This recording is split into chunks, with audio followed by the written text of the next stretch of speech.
Okay, so we're looking at the next section. How do we deal with logs and exponentials? So we're going to learn some standard results. We normally come to proving these later on. Okay, so when you know implicit differentiation, you might want to come back and have a go at proving these. So these are the results that we want. This one here, by the way, this is just a special case of the one above. That k could be moved up to there, and then really they're sort of the same thing. That's how I remember these ones in my head, is I sort of remember that they're the same thing. Okay.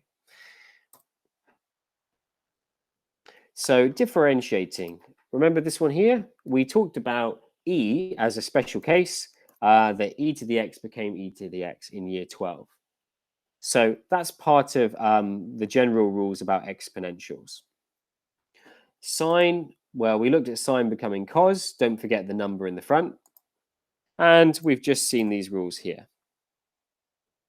Now there is one trick question that you need to look out for with the natural log part. So if I said something like the natural log of 2x, okay, k is a number, the natural log of 2x. Remember that products can be broken up into additions with logs. So this could be like natural log of 2 plus natural log of x. Well, if terms are separated, we differentiate them independently. So we actually end up with 1 over x again, even if it's natural log of 2x or natural log of 5x or natural log of 20x. You get this result each time. This is a special one that you need to learn. This is not to be confused with something like this. Okay, the result for this one and the result for this one are not the same. Numbers, we keep the numbers at the front and we sort of multiply them later. That tends to be how we handle numbers at the front. Okay. So some quick fire questions here, testing that you can apply the rules. So one last time, here are the rules that we're going to apply.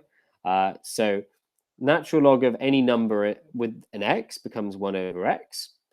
This one here, I like to remember this one as the same thing again, natural log of the number part. Okay, so this one here, same thing again, natural log of the number part. Okay, that's how I would remember it. The number part, I mean, like, I'm not using the x, if you're wondering where that's coming from. So 3 to the x becomes same again, natural log of the number part. What does this one become? Well, kind of keep the 5 out of it. Just deal with the 4 to the x part. Okay, keep the 5 separately. So 4 to the x, same again, and then the number part, and the 5 just sits at the front. How do we handle this one here? So they've kind of brought the k down from over here. They brought that k down. So same again, natural log of the number part, and they've just brought that number down.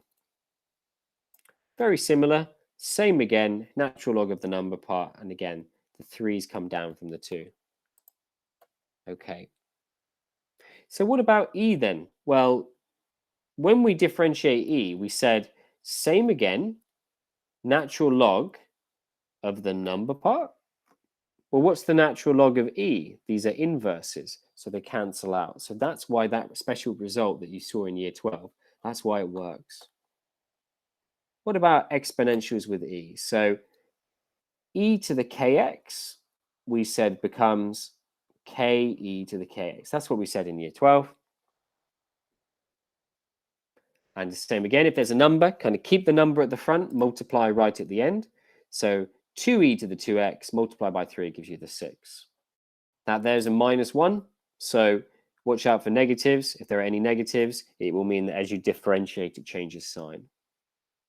Natural logs. Natural log of a number with an x is always 1 over x. That's the trick one that we need to be on the lookout for. What about if the number's at the front? Well, kind of just keep the number out the way, differentiate this bit, and then put it together again. Okay, so 5 over x. Natural log of 2x, we know that that part doesn't change, so it's the same thing again. 1 over x, 6 over x. So notice the pattern based on where that number is. if it's at the start, or if it's with the x. Okay, the while you're waiting question on the board here is an example of how you can use this. The rate of population increase, this talks about how population is changing over time. In other words, you need to differentiate.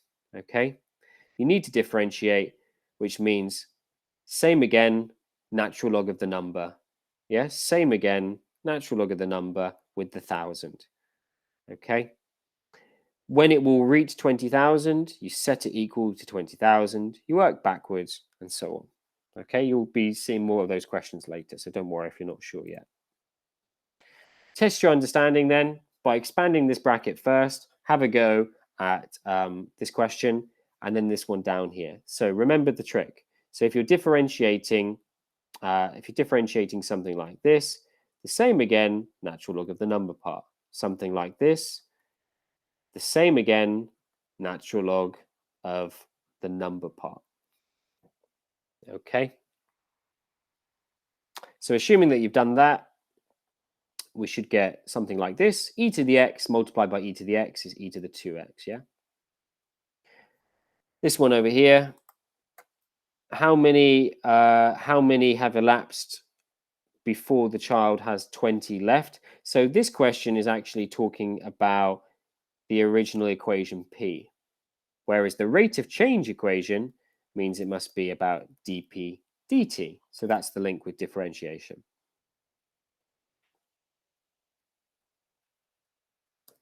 Okay, and that takes you up to section 9b.